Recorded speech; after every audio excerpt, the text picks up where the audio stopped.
on now. This is Seay and Matt Bischoff, and we are Riff Killers Podcast.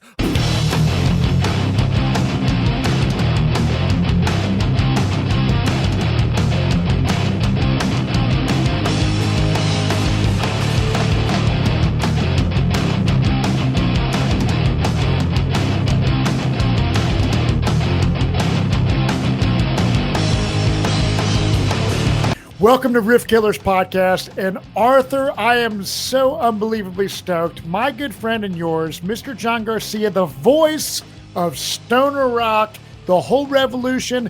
Everyone is, in the genre trying to sing like John.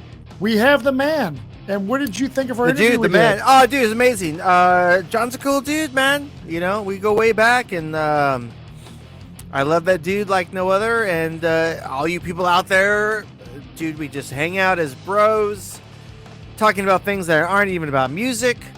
We talk about music, of course, get some crazy stories, and just life in general, man. Like, you're gonna be stoked. What we try to do with this is like a different aspect, man. Sure, we'll touch upon the things that we do that you guys know or don't know, music, whatnot, whatever, about the things that we do, but just friends hanging out, you know.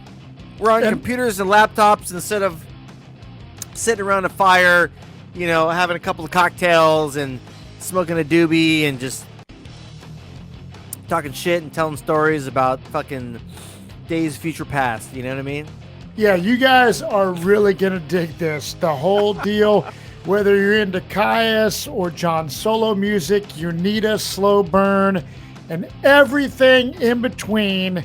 So check this out, our conversation with the man, the myth, the legend, John Garcia. Come on now. She was bleeding, so we called it off. She was bleeding so hard.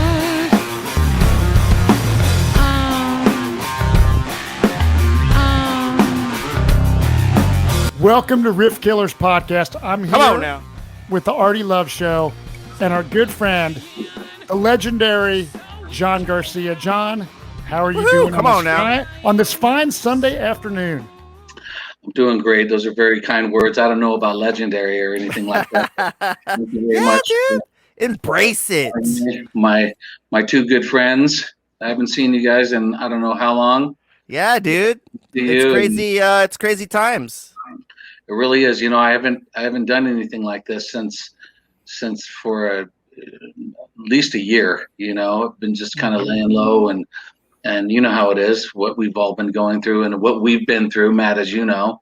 Oh yeah. And you know, this is more of just kind of like a kickback thing, and you know, so I love you guys. And once Matt asked if I would do something like this, of course it would be.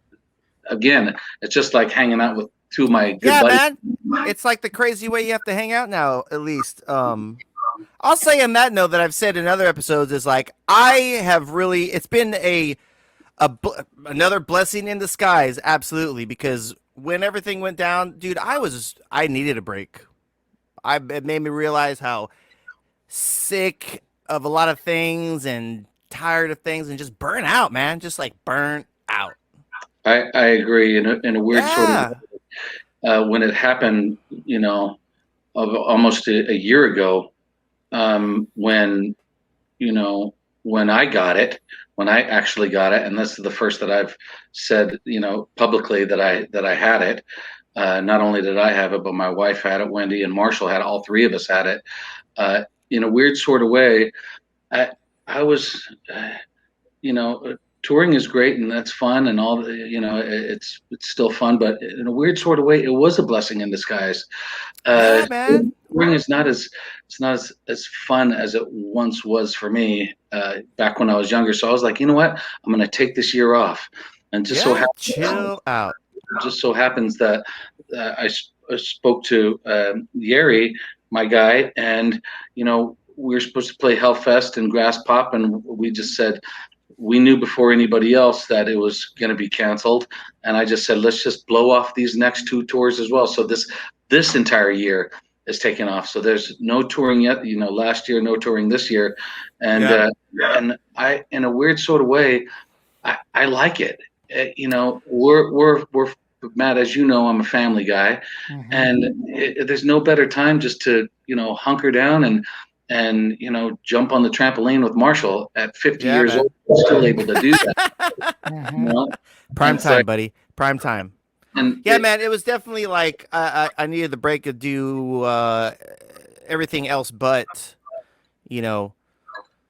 projects or musical stuff or whatnot. Dude, I went camping just like bushcraft, you know what I mean? Like I'm practicing my knots, like just anything that was something else that I enjoyed to do, though, you know what I mean? Like a lot of going out to the range, target shooting, just getting everything my end of the world ready and all that kind of stuff, you know what I mean? Other stuff too, like I got my CCW for California, so I'm full on that. Or just like, oh cool, now I have time to do this and do that. Okay, I gotta do all this. Yeah. Send that in and do that. Oh, cool. Got my CCW. Yeah, right on. Cool. I'm, Nice. As far as music goes, though, Artie, like you've also taken this time to finish recordings of some of your stuff, your solo record and whatnot. Because that was great, but then after a while, I'm like, all right, cool. I got time to do this. Let me do this, because you never have time. It's one of those things. Yeah. When I was doing the tech thing and that, it's like I'm always gone touring that, and then we toured too, so I was never home and then even being home, which was rad, and I was working at the McCallum.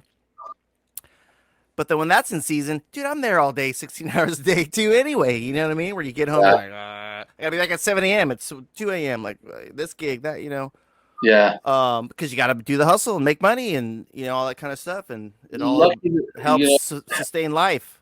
Thank God I didn't, I hadn't, like, music was not my A1 job I had to do. It had been in the past, but it's a hard way to make a living. When brutal. It's brutal. And when you can't sell millions of records and the songs aren't, whether they're not good enough or they're not pushed enough or whatever the circumstance may be, whatever the forecast is for the type of music that we play, it's difficult to try to make it as a working musician. It's very tough. And so luckily I was have a job that I go to, a normal job that I love, that both my Wendy and I, we take pride in, and we enjoy doing that. But for us, it was the house. It was each other. It was either we were going to kill each other during this whole lockdown thing, or we were going to get closer. Yeah, because you're there every day, all day. And we wound up getting closer. There were nights. That's awesome. 3 o'clock in the morning where I would wake up and Wendy and I would have these long conversations over a bottle of wine while Marshall was sleeping in our bed. And it was just conversations of life, of things that we wanted to do, like things about this house that we want to do, normal stuff. We're sitting on an old house built in '66, and we thought, man, let's do some things. Let's pull the trigger, and let's do some things to this house. And we're still in the midst of take some equity out and put it back into the house, that kind of thing. Put it into the house and enjoy this. We're not going anywhere. We're, as Arthur would say, we're lifers. We're lifers. This is what we do. We're here in the desert. We're not going anywhere. So let's make it rad, and let's make it bitch in the way that we want it to be. Arthur's got a rad spot. I've got a rad spot. I know, Matt, you've got a rad spot. You take pride in all that stuff, because I'm going to have a rad spot, like we were discussing before this, the house burning and all that. And that's why, just even that, it's such a horrible thing, but blessing in disguise, where then I can rebuild it how I want it. And how I would like it to be, and the countertops and the floors and the bathrooms and all that kind of shit. You know what I mean? So that's half the cool the fun. thing. That's half the fun. And give me the security too, where we're lifers, man. We're okay, cool. I have that house. I did it my way. I got my mom in there. I'm taking care of her, all that kind of stuff. That's like home base, and thank God for that. You know what I mean? That's ours. We own it. Right on. there's a lot to be thankful for. You know, Yeah. I'll go so far as that I'm thankful to be able to do this. You Dude, know, 100%. There's so many people that have been Yeah, totally man. screwed from this whole deal. Suicide, losing your job, just divorces. I mean, there's been a couple people in my neighborhood, like you were saying, John, either Wendy and I are going to kill each other or we're going to draw closer. And unfortunately, there's a lot of people that, let's say, have careers, that the husband, the wife have careers. They're always working. They're never together. And they were forced to be together. And a lot of people that just doesn't work for. So my wife and I are totally cool. I can't believe she doesn't kill me.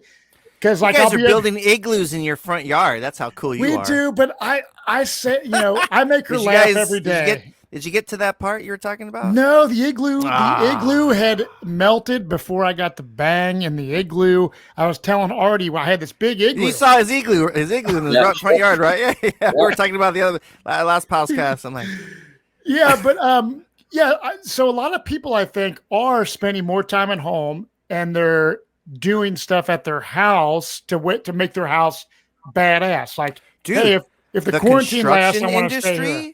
The construction industry blew like quadrillion-fied I know. because everybody was home and that's all they did. And that's why home base was open and this and that and Well, Lowe's. And everybody yeah, fixed whatever they saw they needed to fix their home. when we would go Insane. into when Wendy would go into Target and she would just say, "There's nothing there. There's absolutely nothing there," because everybody was buying shit off the shelves. Even computer, even printers. You know, everybody wanted to, and everybody's realizing, and this is at least what I'm getting from some of my friends and some of my clients, is that everybody is moving out of these metropolis areas, whether it be Chicago or New York or Los Angeles or Seattle, and they're all moving to desirable places such as the Coachella Valley. And the amount of construction that Arthur is talking about, that is not a lie. It's taken me everywhere. It's been a year since I've been able to even get a surveyor out here to do land surveying and I gotta do that too.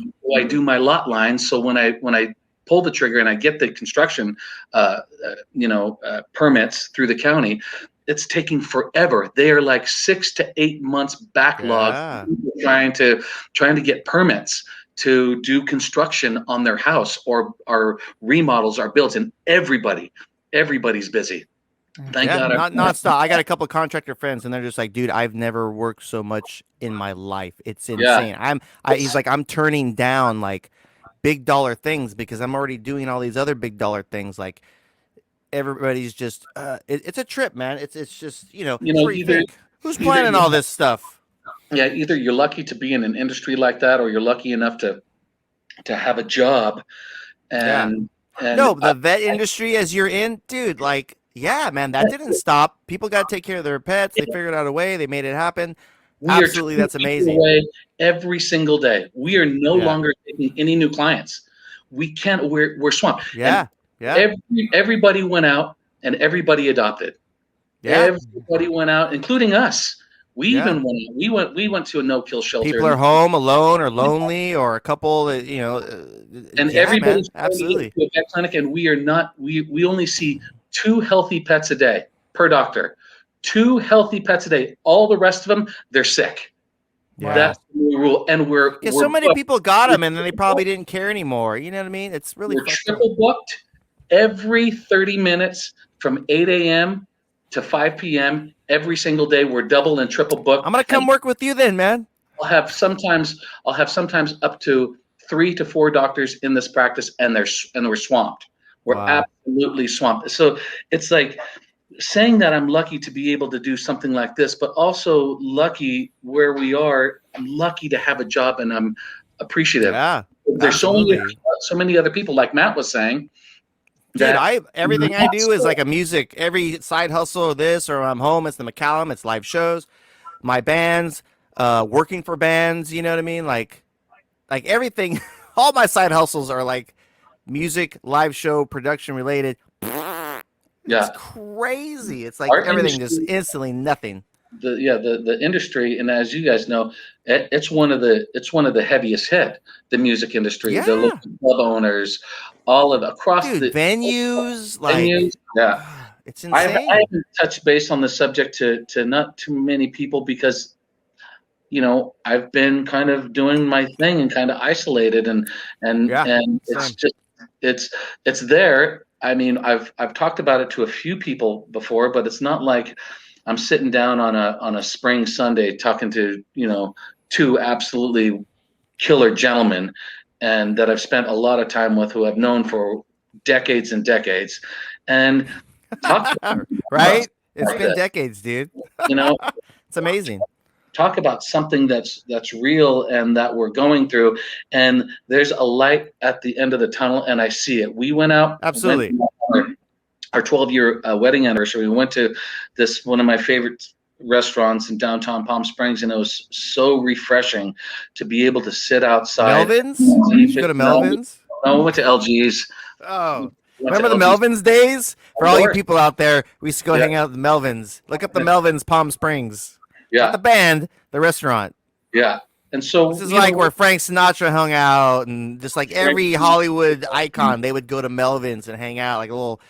Yeah. Anyway, I took Wendy there for Valentine's Day on February 14th, and that was great and weird. That was the first time we had been out in I don't know how long, and we to took Melvin's. yeah to Melvin's. Yeah. And so we took our face masks off, and we asked if it was okay, and the waiter came over, and everybody was socially distanced, everybody was fine, everybody was, doing it, but the whole crew, the whole staff, they were all gowned up, gloved up, and masked up, and did their thing, did their thing, and we looked at each other and like, fuck, man, This is how we live now. this is a fucking trip, And Yeah. I told Wendy, I said, do you ever think that we'll get back to how it used to be? And she looked at me, she's like, what do you mean? I said, do you ever think that we'll ever not see anybody with a mask on, even when all of this is over? Will we ever go back to that time? And I couldn't answer that question. Wendy couldn't answer that question. We just looked at each other and I said, fucking cheers, man. Let's toast. And I'll answer that question, and I'll say no. I'll say no. There's going to be. I mean, you look back to history, Spanish flu and all that, same thing, took 3 years. That's all I always say. It's going to take like 3 years till we get back to close to whatever in the hell we were. Is everybody going to still wear masks? Probably. All right. That's what I always love about the Japanese culture, man. When you go to Japan, like they've always worn masks. Like I always really love that about that culture. Like when I first went back in the day with Slipknot, like early 2000s, I'm like, what? Because like it's a very respectful culture. Like, they wear it if they're sick to protect whoever else, or they wear it because they're smart in case somebody else is sick to protect themselves as they're traveling. They're on the subway. Because when you get on the subway or the trains in fucking Japan, like, dude, it's nuts the butts. Like, insanity, dude. Insanity. Where I'm like, oh. Well, here where I live, dude, I don't know if it's like this in California, but you have, like, I went to Walmart the other day to get my stepdad some stuff for his birthday. He turned 80. I got him a bunch of Blackstone griddle stuff. And I go in there and there's tons of people in there with no masks on. You know what I mean? It's like if I see a sign on the door, like I wear the mask out of respect for others, and it's not a big deal to me. And for me, it's like, why can't live music happen if my wife works in the school, right?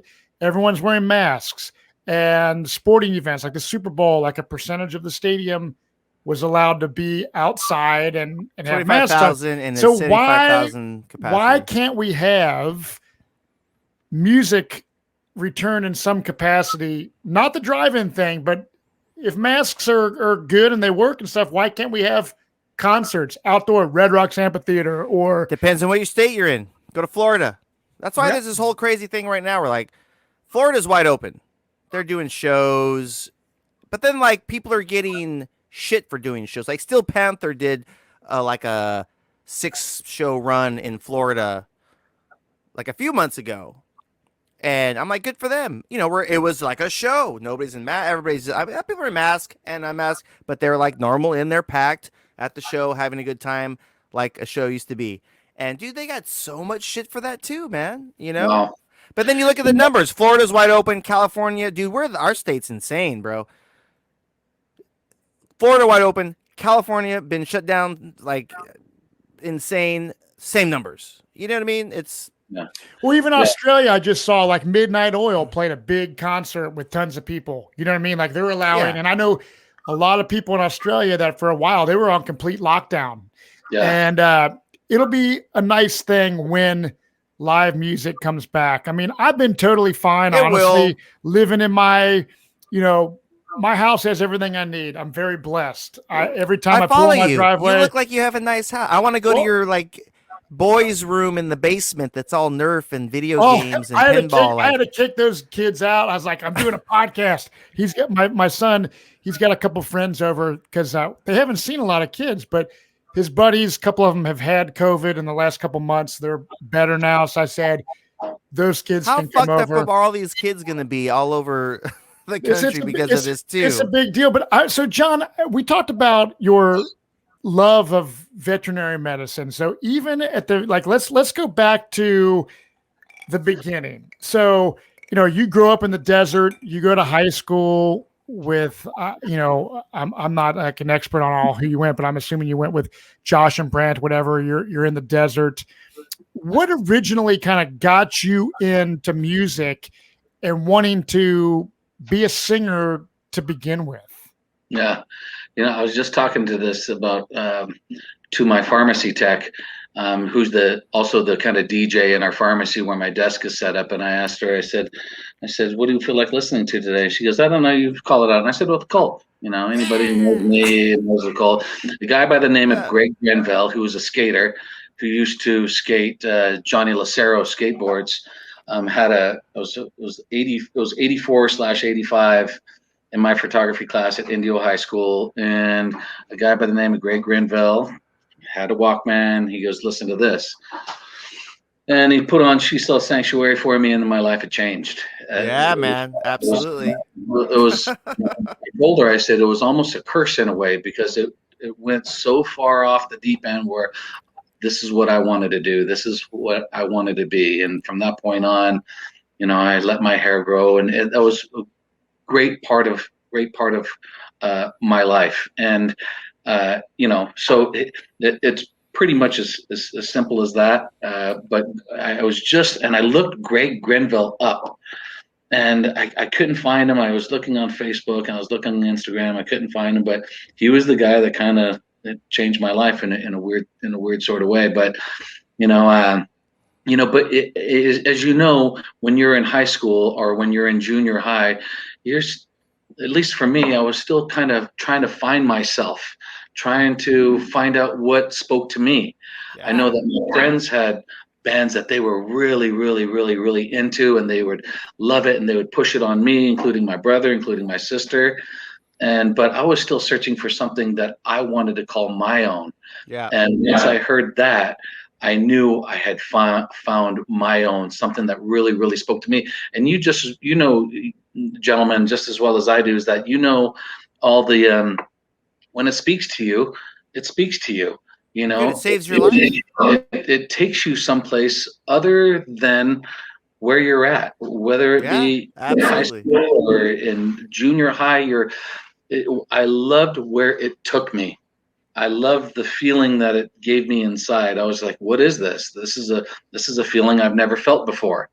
And I can go on and on and on, and I know you guys can go on and on and on in regards to how music it's feel. Only reason I'm still here is because the music that got me through those, tough times when you're a kid and don't know what the fuck, and dude, that a record speaks to you, or out of nowhere, just where it is, it's like you're just, everything's gonna be okay. Everything's 100%. Gonna be okay. I love definitely the Cult was one of those for me too as well, man. Yeah, that's why we get along.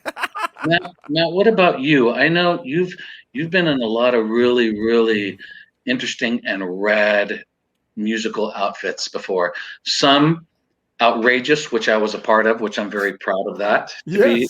very proud of. And then others, very, very cool and you have your own style. You have your own style of doing your vocals, and you're very melodic. And I like that about you, because when you push hard and you could be melodic, you have that certain talent for that. How was it for you? What was it for Man, you? I mean, for me, I grew up, I had an older brother that I would hear listening to Metallica and Iron Maiden and Judas Priest and shit like that. So I was a lover of heavy rock and roll from a young age. And right around probably, it was before, I was probably 16, 17, and I was real into metal, man, like Pantera and Slayer. And I was always seeking out heavy stuff. And I worked at a CD store at a mall called Musicland. And as a lover of music, it was the best job ever. So like we would get promo copies of CDs and stuff like that. A band that really changed my life was Alice in Chains. Hearing Facelift for the first time, hearing Lane Staley sing and Jerry Cantrell and the vocal harmonies, I was like, dude, this is like the best shit that I've ever heard. You know, it was so fucking awesome. Changed my, and I'm still to this day a fanatic with Alice in Chains still. And then as I was, paying attention to music, I was a huge Pantera fan. And here's a funny story, is because how I know about Kyuss initially was I was reading Rip magazine, and Rip magazine had, Phil Anselmo's top 5 favorite albums this month. And I was like, oh, dude, what's Phil listening to? And it's like, it was like Saint Vitus, and then it was like Black Sabbath, and then it was Kyuss, Blues for the Red Sun. So I was like, fuck, I'm going to go to the record store and seek out everything Phil's listening to. I bought Blues for the Red Sun, put it in, and I was like, this is the fucking heaviest band at the time that I had ever heard. Like, it wasn't heavy like Slayer or Sepultura or shit like that. It was like slow, molten fucking lava coming down a fucking mountain heavy, and it was mysterious. And I was a big fan of Tool and stuff like that too. So listening to Alice in Chains and Kyuss and Life of Agony, I was a big fan of melodic vocals. So I started, playing in these like shitty bands, and finally, I wasn't a fucking singer, dude. Like I didn't know how to play an instrument, but I wanted to sing, and I wrote lyrics, and I started singing and just figuring it out. And as I got older, I got better. And I think it's like the music I listen to, it has to have a good melody. It can't be some like death metal vocal. It's got to have melody. And I think like the shit that I love was always incorporating it into what I do as a singer. And so, yeah, it's a love I have now. And now my boys are playing guitar. I mean, I've texted you, John, like Ryder's getting good at guitar. He plays 2 hours a day. He fucking loves it. And it's like, he's sitting there playing, like learning like Space Cadet from Kyuss. And then he's learning a Monster Magnet song. Last night he was working on Nothing Else Matters from Metallica. And for me, seeing my children obviously I've always like played music, different shit. And I'm not expecting them to like everything that I fucking like. Right? If I play Pantera for my kids, they're like, I don't like screaming kind of vocals. They're like, I like a melodic fucking singer. And I get it, man, because that's the beauty of what drew me to want to be. You got to pay them the old Pantera, then, like the power metal and shit. That's right. But, dude, I mean, music does change your life. And it's like the reason we're the three of us are sitting here now talking on this podcast is because of our love of music. Absolutely. And the friendship that it has brought. So, John, obviously, like, before I met you and even Arthur, I was a fan of fucking Kyuss, man. When I worked at the record store, I remember getting the promo copy for And the Circus Leaves Town. We got these little posters and shit, and always a big fucking fan. And I met you, John, in 1997. I actually busted out my Slo Burn shirt that's from 1997. Yeah. I was doing a public access music video show. As my love of music, I was doing, prior to podcast even existing, a MTV Headbangers Ball type show in the 90s. So I contacted fucking Red Ant, whatever, like Slo Burn was on at the time. Yeah. And I said, hey, I got this music video show and Slo Burn's playing Ozfest. I'd love to like interview the band. Next, fast forward, I'm on the tour bus. I'm like, I'm probably, 97. I don't know how old I was. I'm bad at math, but nevertheless, I'm on a tour bus with you, John, interviewing you, filming Slo Burn live. And at the time I was like, holy fuck, like, this is so fucking badass, man. Like I'm like fucking interviewing John Garcia from fucking Kyuss and his new band Slo Burn. And then that developed from me being a fan of yours to being, friends now for fucking 30 fucking years. And you're now just John, my friend. Do I love all of the music that you have done in your career and Arthur? Fuck yeah. And it's a beautiful thing. So you obviously were in this band called Kyuss, who now in 2021, it's more popular than it was back when Kyuss was playing music, So do you look back, you got to open up for like Metallica in Australia. You got to play with Danzig and do some of these big tours. I know it's a lifetime ago. Did you appreciate the enormity of what Kyuss has become now back then when it was happening? No, I didn't. I think I want to go back and I want to go back and kind of slap that kid around and tell him to wise up. When you're kids, you're kids. Some get it. Yeah. It's that. Yeah. I didn't get it. I wasn't appreciative to the fact that I was doing all this stuff. I knew that I was in something special. I knew that Josh and Brent were a riding force, and it was really great to see them work together. Those were the really special times to see those two guys write together, and some of the things that they brought to the table, and to have me sing for them. It was very, very special. Without those two guys, I wouldn't, obviously, I don't think I'd be sitting here talking to you two guys right now. But I think you would. I think you would have, regardless if you did, even if Kyuss never existed, I absolutely think that you would have done something fucking cool on your own in another way, and the multi-universe in whatever parallel universe, multiverses. If you watch Rick and Morty, you would absolutely do something musical on your own, right? Absolutely. Yeah, I think you're right. And to case in point, me and you, our relationship, absolutely, our relationship together, and what we created, whether people have heard it on bootlegs or not, it's still some really, really good songwriting by you, Arthur. I mean, thank you. Both of us, like, we did our thing, man. You know what I mean? Like, my whole thing was that people talk like, So explain to me, you guys.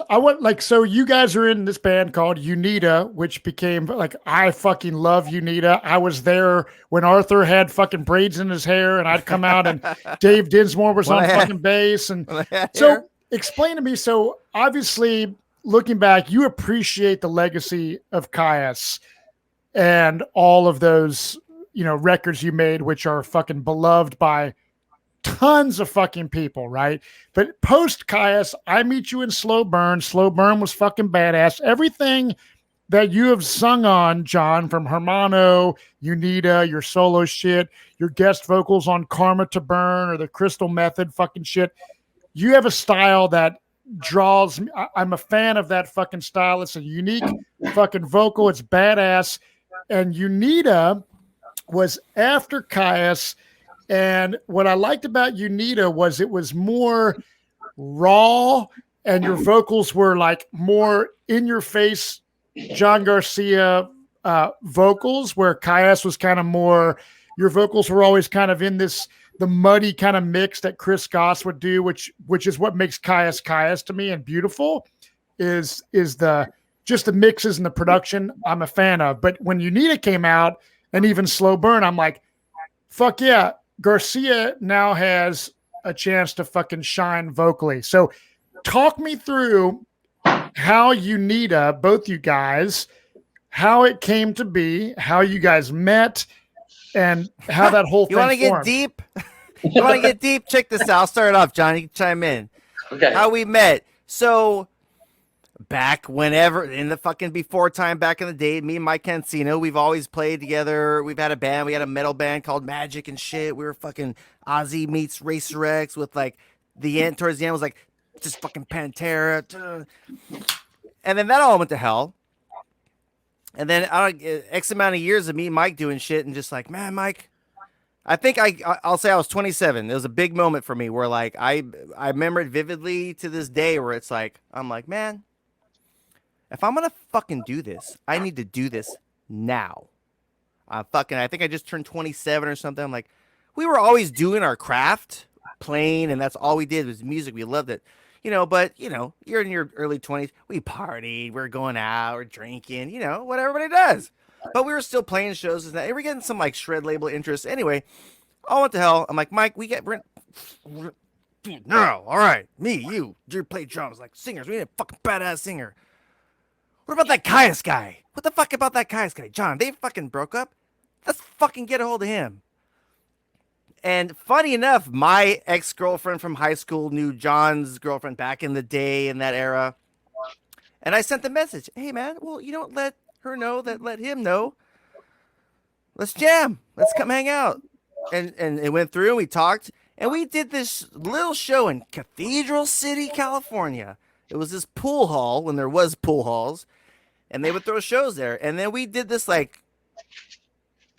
we played the show with some friends. I said, come out, dude. Just come out. Check it out. Remember that. I forgot about the story. But that whole show was like to get John to come out, check us out. And we wrote this whole, like, these just fucking heavy, different kind of shit. We're like, just come out. If you dig it, cool. Let's jam. If not, no worries, man. It's all good.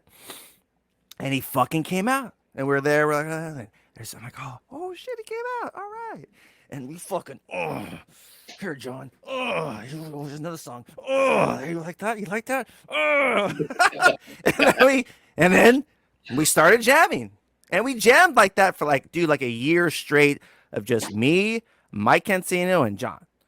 And I worked at like Rite Aid, Thrifties back in the day, Rite Aid, and like there was only three of us before. Three of us for like a year straight. Before any any three-piece band, or for that matter, two-piece band. Yeah. We were doing this on our own in Indio at Arthur's Place. And I remember that show, and I remember going to that place, and it's a Hearst rent-a-car place now, but I know exactly where it was. I drive past there all the time, and I remember that. I remember, their willingness and their drive. This is what they wanted to do, and back then, this is all we wanted to do. Absolutely. Was play music. All we wanted to do was be in the room together.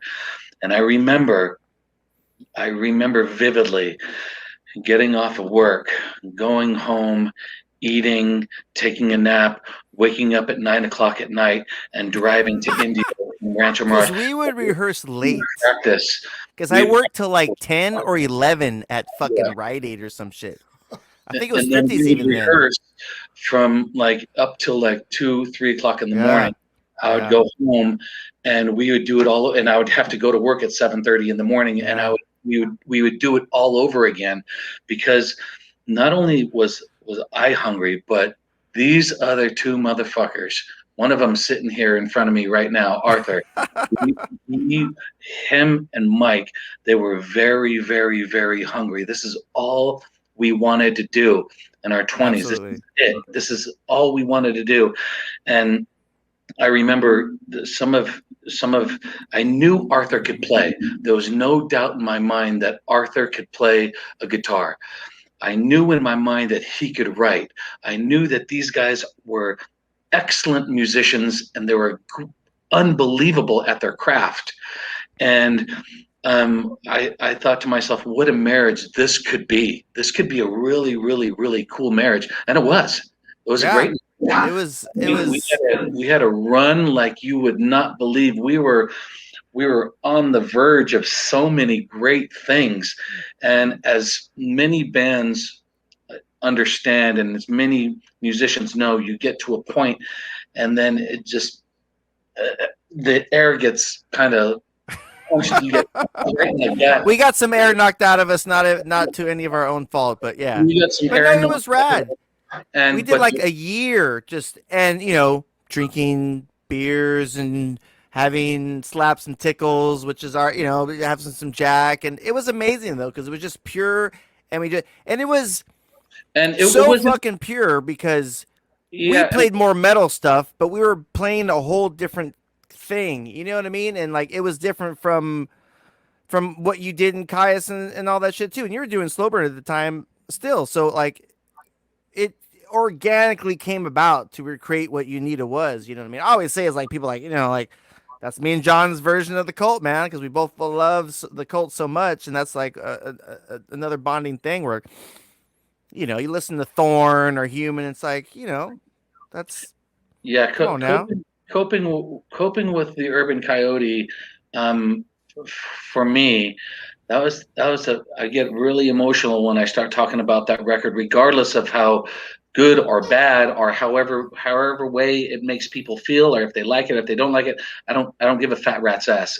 For me, that record means a lot to me. That was a really, really, really important part of my life, and I have to say that I thought some of, and this is just me reflecting on my career, that I thought that Arthur and Mike, they really brought out the best in me, and that's the best. In my personal opinion, and this is only my personal opinion, that some of my best vocal work that I enjoy singing the most is with Arthur and Mike.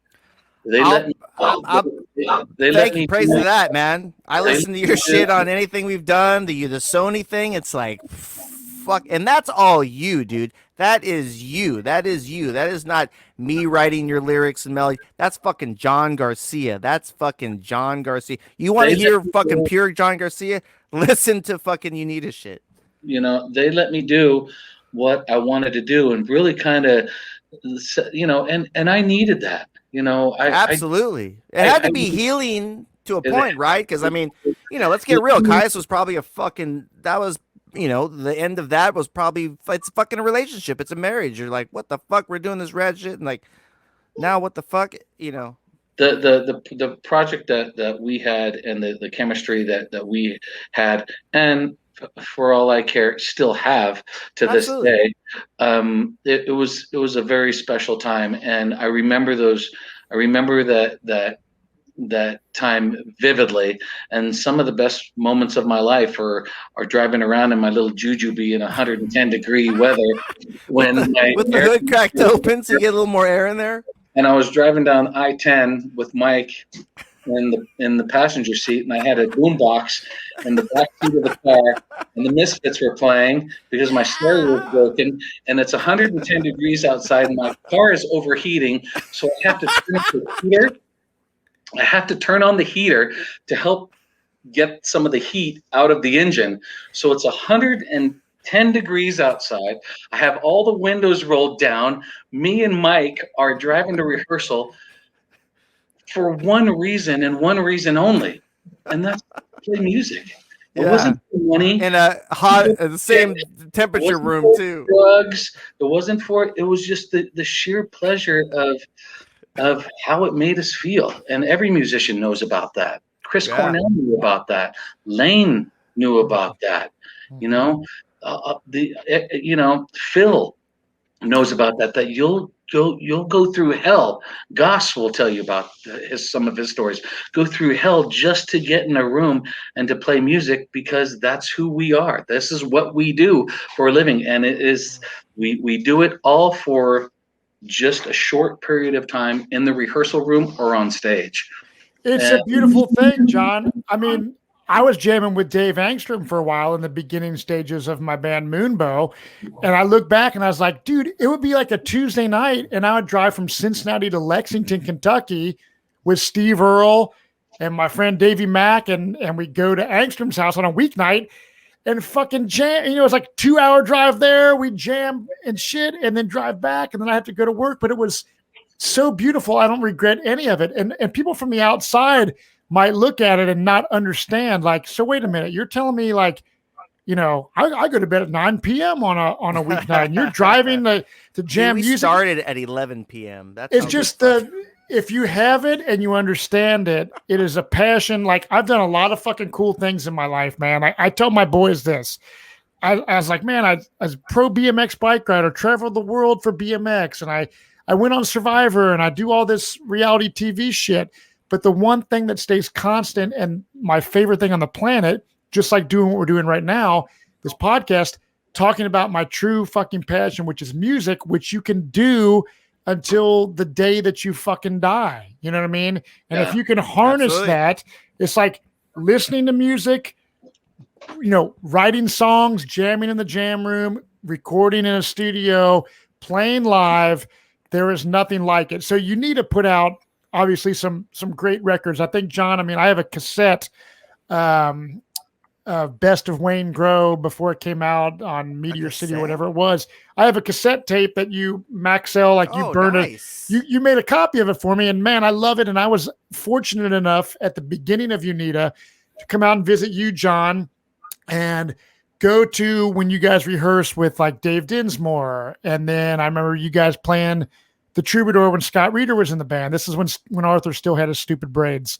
But I'm just kidding. But I have a lot of that shit on video, which I want to give to you guys eventually to do with whatever. I got some rare shit that's never been on fucking YouTube. But so Unita came out, you know, with the EP, the split thing with Dozer, which is fucking awesome. Coping with the Urban Coyote.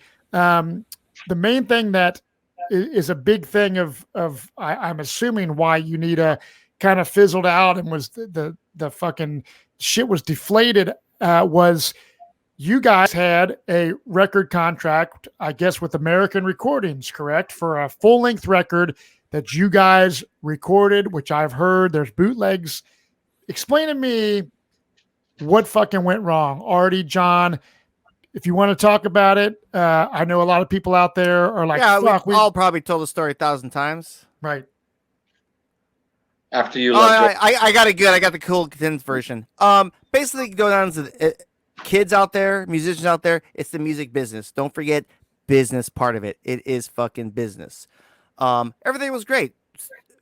Rick Rubin signed us, loved us, all that shit. Georgia Coolius, who fucking produced it. Dude, I just talked to Georgie. I'll tell you that story. But it's business. And we were with Sony. Sony loved us. Sony wanted us to be there. Like they were going to, you know, back when labels built an artist, like, we're going to take 3 years and build you guys because Alice in Chains should be our Metallica, but they're all fucked up. So we want to build our rock. You guys are rock. You got all this rad shit. You know, we're going to take the time, build it, put the money into it, all that, blah, blah, blah. Anyway, do the record, Sound City. If you watch Dave Grohl's documentary, watch that. That's where we did it, on that console, in that room, all that shit. Awesome, amazing.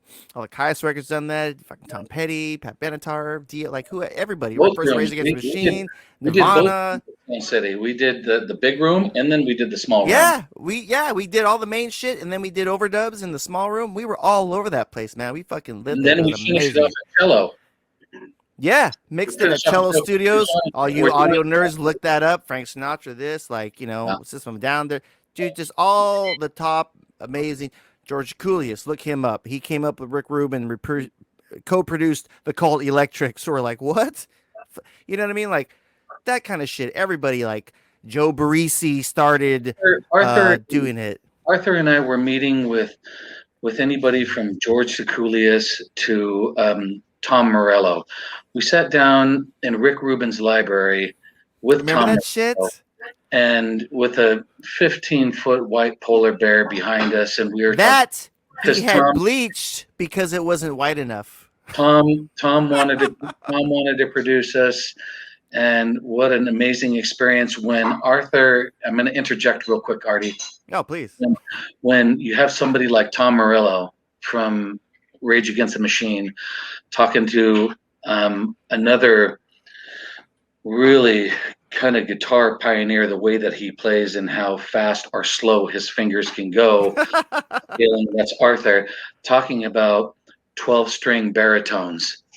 This conversation was an amazing conversation. This was an interview that Arthur and I were doing with Tom Morello, again, in Rick Rubin's library, over who wants to produce this record, George Secoulias or Tom Morello. And within 5 minutes, Rick Rubin looked over it as one of his assistants and whispered something into his ear. 15 minutes later, we had a 12-string baritone with a Marshall cabinet and a head, and both of these guys were playing this 12-string baritone. And I was like, holy shit. And the next thing you know, Ghostface Killah from Wu-Tang Clan fucking walked in the building. Holy shit. That's right. I forgot about that. Holy shit. Rick Rubin's house. And I'm going, what the fuck am I doing here right now? All I cared about. And they're just like smoking fat giant blunts and shit. All I cared about was Arthur and Tom's conversation over this, again, a 12-string baritone. He had never heard of like baritone guitars, and we were doing Unita like I'm not even a guitar player. I'm not even a guitar player, and I immediately got a boner over this thing. I was like, holy, it was crazy. That's one of my oh wow, that was crazy. Because amazing. he didn't know what a baritone was, and I'm like, oh yeah, we do this song on the records with a baritone. I played it for him. He's like, well, baritone. Yeah, and that Rick Rubin's like, fetch me a baritone. And like his system comes back with a baritone, and like, but then you know what? That next Rage record, what was it, dude? Half the fucking record was on a baritone. So you're welcome, Tom Morello. You're welcome. I didn't see my name on the credits. The crazy part of it is that what Artie and I, went through when we got punched in the gut and the carpet got swept, lifted from underneath our feet. It hurt, and it was a big deal. I mean, our lives were forever changed. They were forever changed. But moving on, when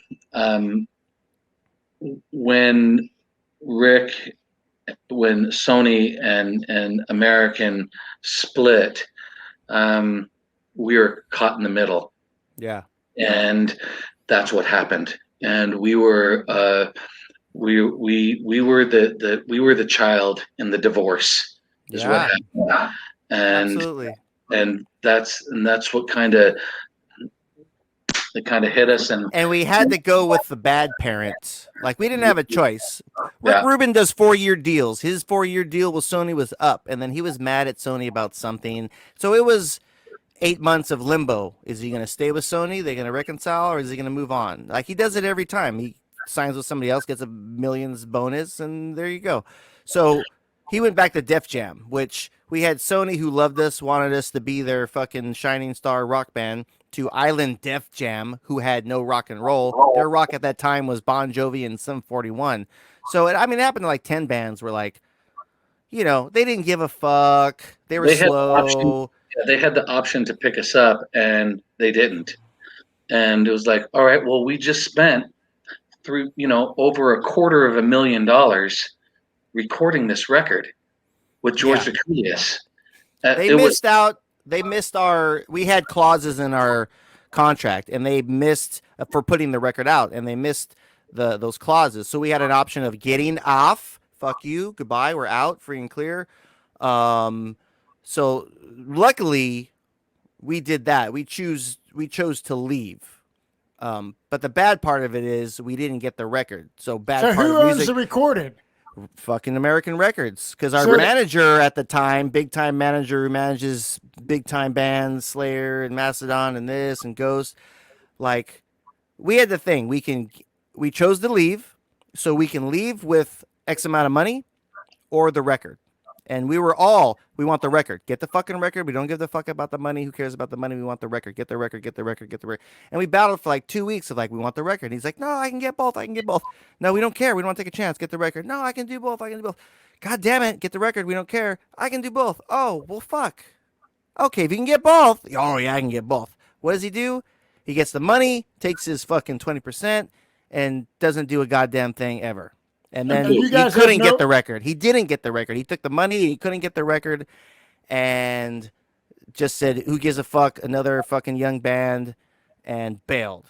And that. Well, I guess the elephant in the room right now is for those listening that know about the record that is out there recorded. There's shit on YouTube. There's bootleg vinyl.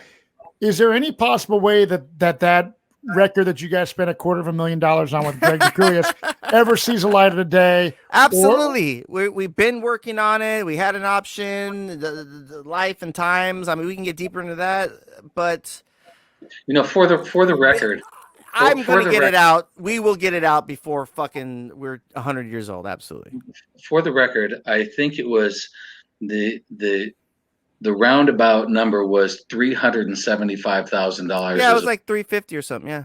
Yeah, which we spent on the record, Yeah. and it was awesome. I could tell you some stories about where especially cello. Yeah. No, let's tell us. Dude, this show's all about stories. Like, let's tell that cello shit. Cello was like, figured out we can ask for anything. Cello. It was. Is it on Hollywood or is it on Sunset? I think it was on Sunset. Sunset.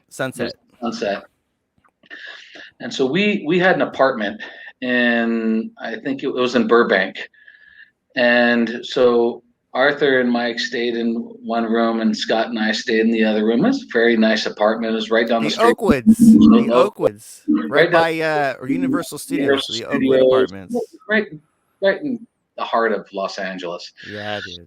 And so cello was a great place because everybody recorded at cello. Anybody recorded at cello, from Frank to Metallica to Elton John to System of a Down to everybody recorded at that studio. Yeah, that's one of the classic places. So when we were mixing, System was in there doing, what were they doing? Toxicity, I think. I think they were doing Toxicity, and then there was a time where Elton John was in the big room, and Rufus Wainwright.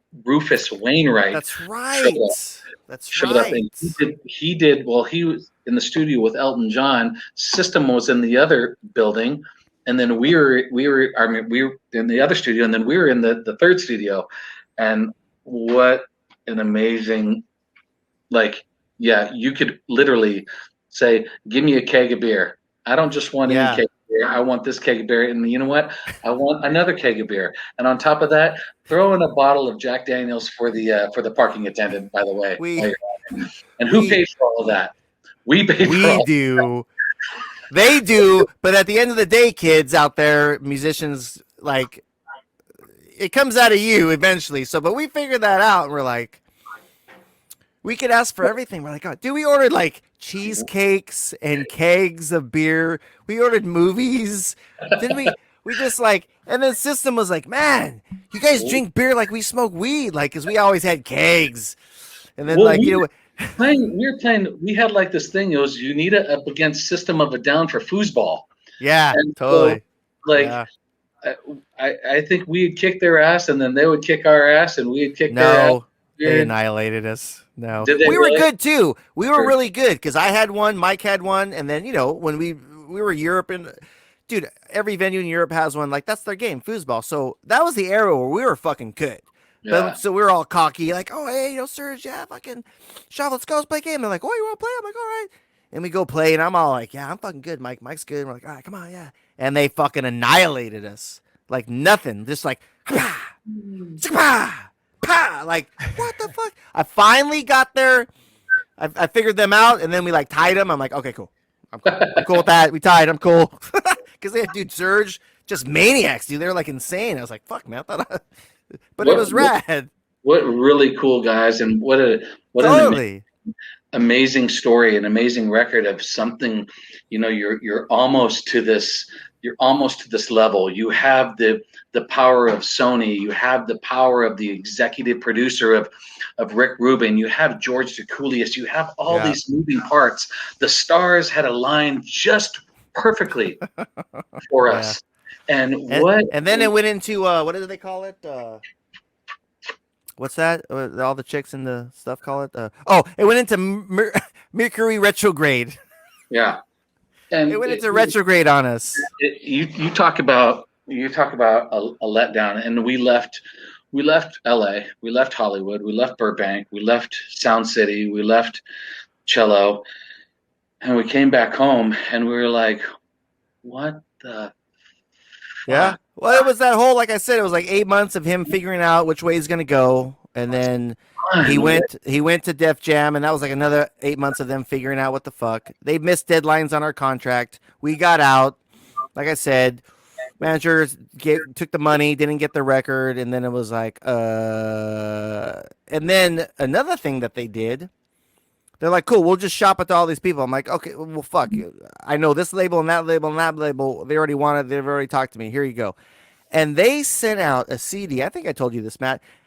I was talking to our day-to-day girl, woman, and she's like, yeah, we sent it to everybody. Everything's good. Everything's cool. I'm like, awesome. Send me one because I want to hear what you sent. Because, like, what do you have? I want to make sure, because Jim Scott mixed it. If you don't know who Jim Scott is, look him up. He's, Santana, this, like, multi-platinum, like, the biggest names in the fucking world, man. Everybody, the biggest names of everything worked on this fucking record.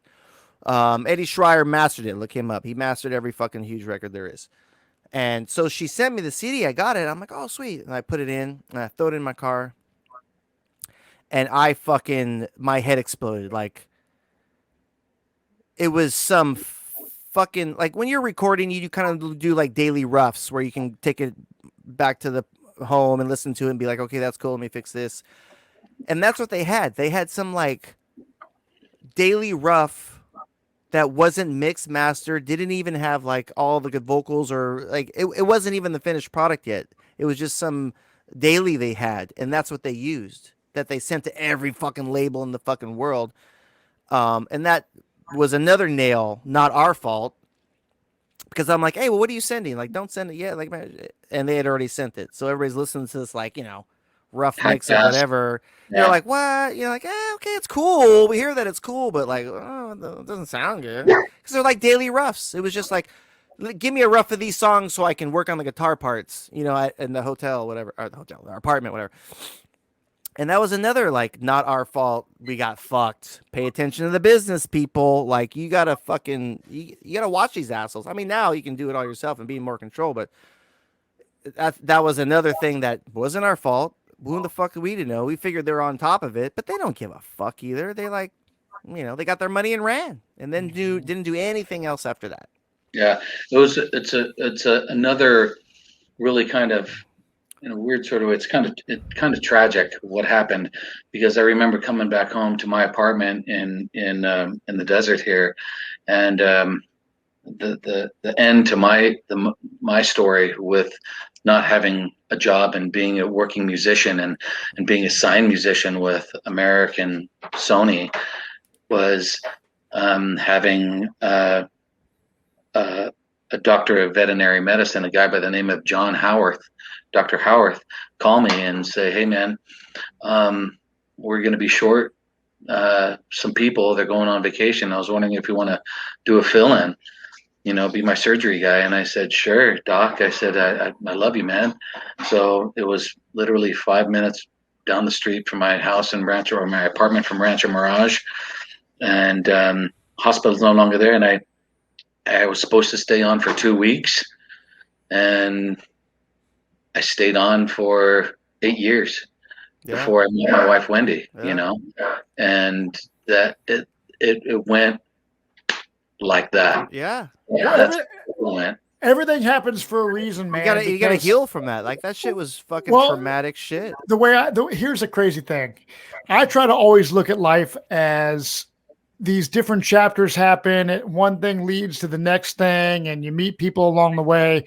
And you are blessed with an amazing marriage with Wendy, which may not have happened had you toured with Unita. You might not have ever met Wendy, right? If you didn't have to go to that. So that is the silver lining in this whole thing. You know what I mean? Ultimate silver lining. Like, because this woman that's sitting right over here listening to this conversation, you know, I can't imagine. And Matt, I know you love Tessa. We're two family men. I know you love her like there's no tomorrow, and I share that same type of love that you have for your wife as I do with mine. And I couldn't see anything happening different. What a story, though. You know, it's a crazy story. How it all happened, and how there is a silver lining to this. And there's Arthur and I could be on here for the next probably 24 hours talking. We got a lot of good stories that we've been through. So and it's going to be a happy ending as like it will. We'll get it out. You know what I mean? That's not going to not happen. We'll get it out. I've already talked to them. I've discussed with John, stuff like that. Like they want to put it out. It's just, you know, timing and this and that and how we're going to go about it to make it happen. So,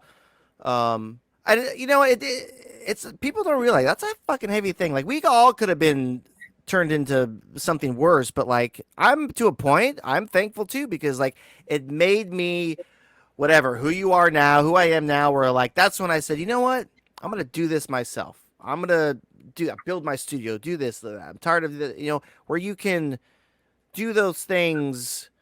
You know, I paid attention when, you know, we were working with Joe Barresi on the nerd aspect of it, and, you know, how he does things, and George Coulius and how he produces, and Jim Scott, how he made, like, I paid attention to that stuff and business stuff. And, you know, when I was working for Slipknot and this and that, just, I paid attention where, you know, that was the catalyst of like, you know, you could either crumble and turn into an alcoholic. I mean, I did drink for a year waiting around, but, you know, or you snap the shit, and I snapped the shit, and, you know, it takes you in different directions, but, you know, you make better things out of those. So, all right, you guys. So Unita, hopefully we'll see the Unita records see the light of day at some point. Absolutely will. So John, in between all your millions of projects, I know obviously I play in a band called Moonbow with Steve Earle, and Dave Angstrom was a guitar player in Moonbow when the band started, and then Dave moved to Colorado. You played in Hermano with Dandy Brown and Dave. So you've done, you know, multiple records with Hermano. So how did that whole thing kind of spawn, John? And John's getting his sweet baby. Look at that. The love of a dog is amazing. Yeah. There's my BLT, the Big Lexi treble. You sure? Who's a good girl? You know, Dave Angstrom. That just one name, Dave Angstrom. Dandy had this whole thing, you know, going on, and he asked Dave Angstrom, he asked me, and I immediately looked up to Dave Angstrom for approval on it, and I asked if he was into it, if he was into it, I was going to be into it, and I didn't know Dandy, but Dave assured me that Dandy was A1, super cool, right on, which he is, 100%, and an amazing songwriter as well. Really good songwriter, Dandy, and as well as Dave, and it was just one of those things where I wanted to be a part of it. Just one of those things where I wanted to be a part of it, and I get a little bit of flack from time to time, going, well, this guy doesn't know which way he's coming, which way he's going. I don't care, honestly. Yeah. I really don't care. I would like to do a blues record. I would like to cover some Coltrane. I would like to be able to do a full-blown blues record. You know, Dude, I'll do a couple of songs. I'm doing Parliament, dude. Blue, like straight up. you know, who knows what I'm, you know, I'm happy where I'm at right now. I spent a little bit of time with Aaron, and I talked to the guys, Aaron and Mike and Greg, and but we haven't been in a room together in over a year. You know, I'm very happy with where I'm at right now, and I love spending time with my wife. I love spending time with Marshall. Madison is coming. Oops, I'm supposed to. Marshall's in the next room. Oh yeah. So, Yeah. So what you're saying is like, so you haven't been in the same room with John Garcia and the Band of Gold guys. I mean, you did your first solo record, and then you did the Coyote That Spoke in Tongues. Then you did the John Garcia and the Band of Gold record, and you toured. And you and Aaron have done some, before COVID hit, you guys would do some acoustic shows, just the two of you. Is there another John Garcia solo record on the horizon? Like, have you been writing music at all, or are you on a complete hiatus over the last year? Dave Engstrom sent me a blues song about a month ago, and I put some lyrics to it, and I put a vocal melody to it. And that's really all I've done. Aaron has sent me some really interesting, really cool jams. That I have yet to fit anything to, but I'm just very, very content with where I'm at in my life right now, honestly. And honestly, I looked at my PA stand. I've got two JBLs in the bedroom, and I have my stands. I looked at it, and it kind of made me sick to my stomach. I was like, oh man, like, is this where I'm at in my life? Is this like am I gonna be done? I don't think I'm done, but I don't have the drive like I once did. I'm again very content with the house construction, with my relationship with my wife, my relationship with my son, my daughter, and I'm just content, and it's filling that void of what music used to fill, and it's just all pure love. And yeah, man. Music's a hard hustle.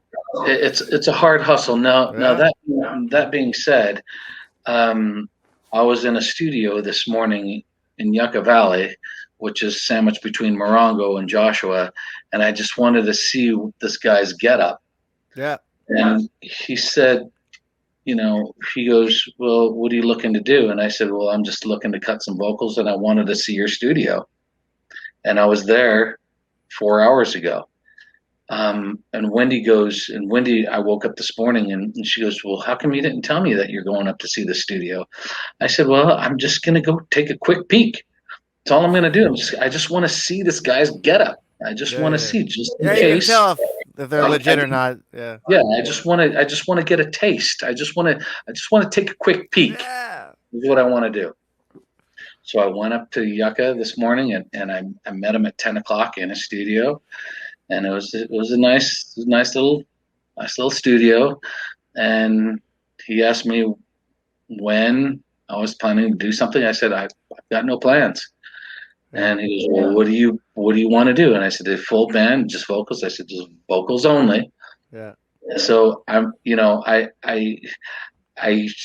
always say I'm always kind of reserved, because I don't know which way I don't know where I'm gonna be going next. And I that's just who I am, and Yeah. nothing wrong with it. I don't think that there has to be rules or regulations, and I've always said this, and Artie knows it to be true too. There's no rules or regulations that this is the path you have to go. You need to go this way, that way. Like, dude, go whatever fucking way you want. Yeah. Whatever way pulls you. What's pulling me now is something that it's been pulling me for a long, long, long time, and it's this blues thing. Yeah. And I've been listening to a lot of jazz and a lot of weird stuff, and as Aaron would say, it's kind of like the last frontier of this jazz, doing weird shit. Now, am I going to come out with a jazz record? I don't think so. You're gonna come out on Bobby Bublé. Well, Hey man, I just bought a tenor sax. I've been practicing my alto. Me too. I've been listening to nothing but like R&B and like funk. Like I'm doing a cover of the Parliaments, which is George Clinton's like first band when they were like trying to be Motown.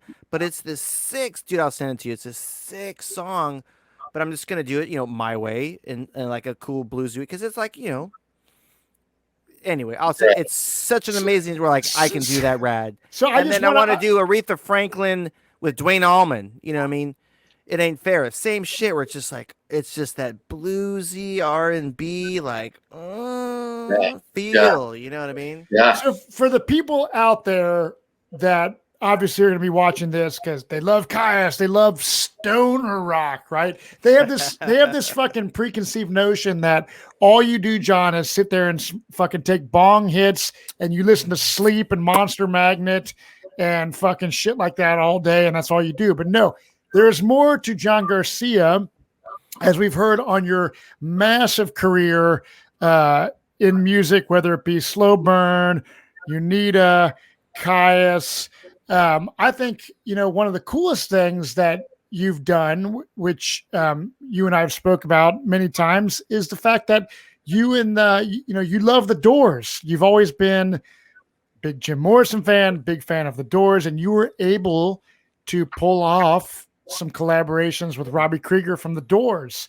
How did that relationship form, and what does that mean to you as your legacy of your fucking music? Yeah,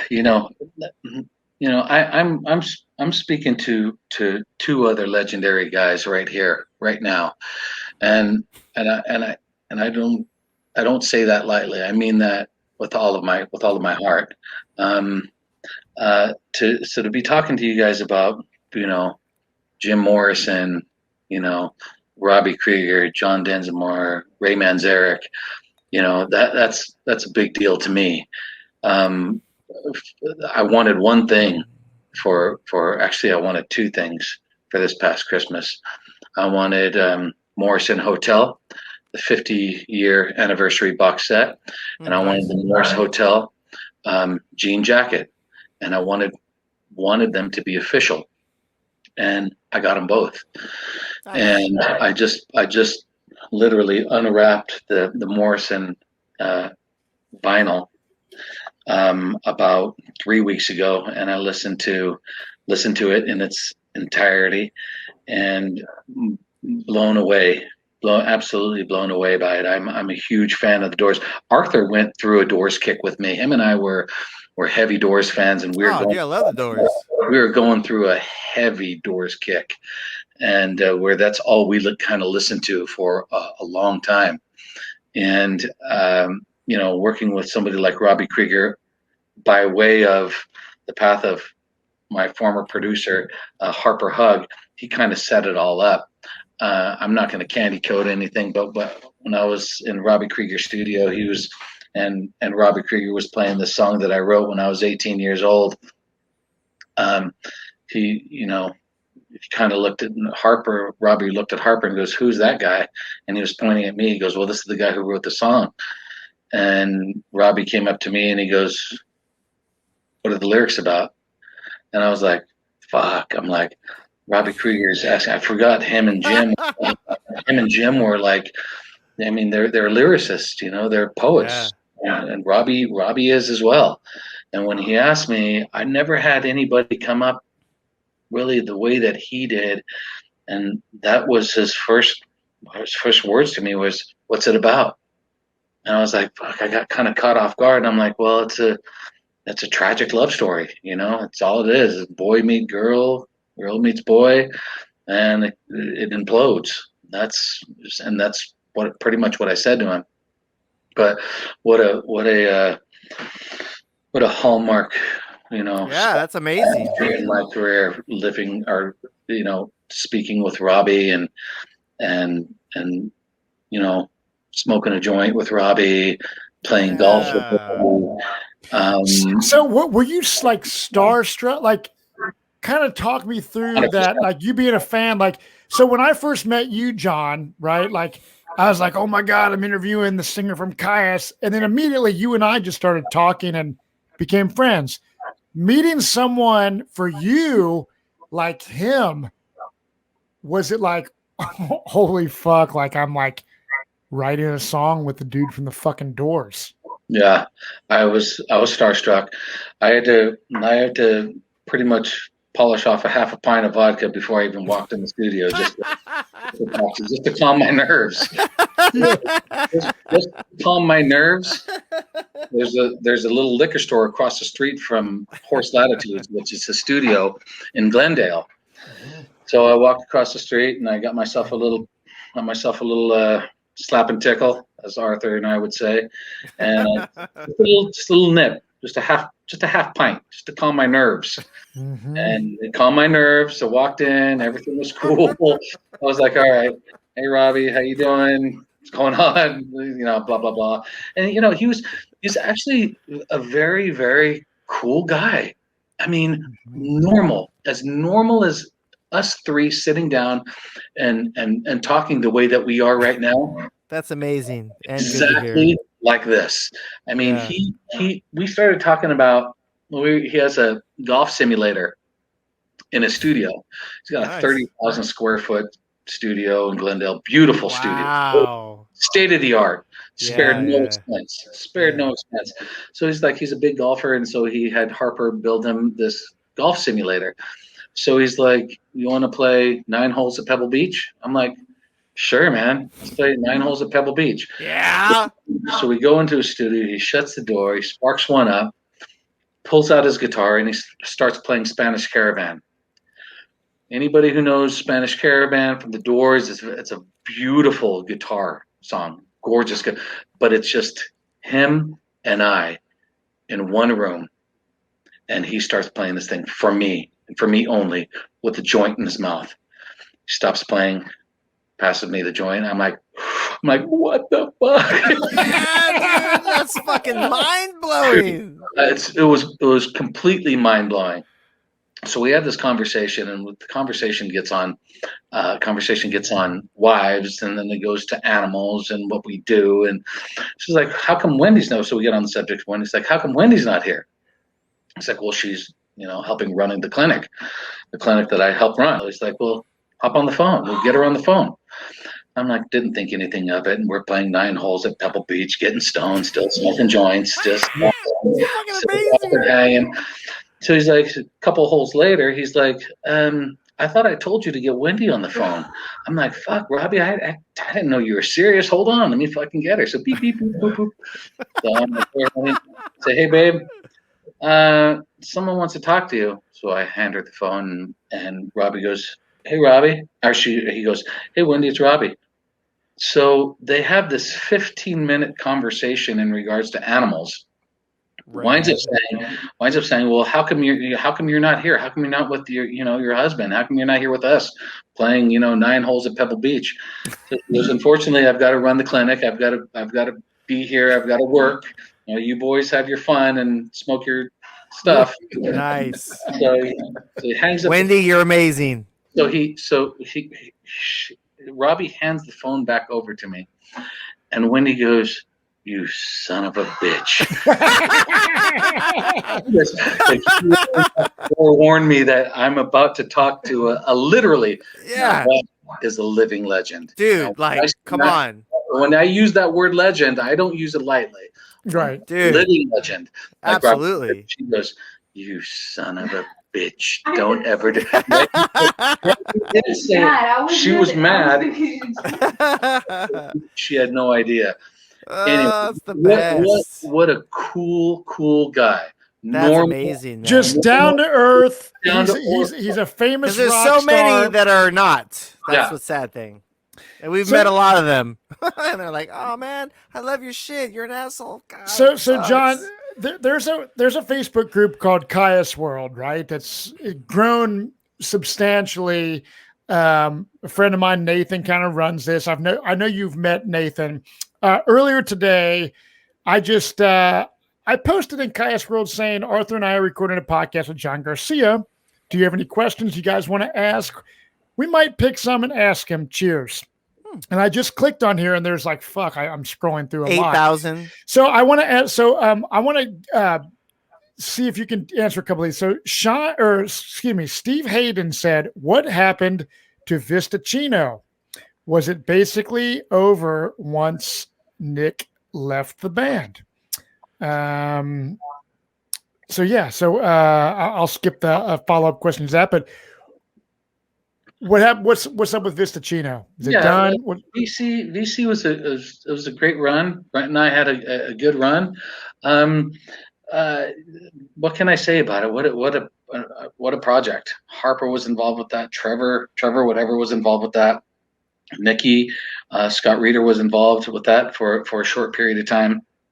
But it was a lot of hoops to jump through, and too many different moving parts. To have that continue, and I wish, nothing but the best for BB and for Reader and for Nikki and especially Bruno Fevery. What a guy, man! What amazing musician! What amazing, just gentleman. Very, very, very nice. But it was just at our age, there's a lot of moving parts and a lot of families and a lot of lives at stake. And sometimes you're able to plow on and continue, and other times you just can't.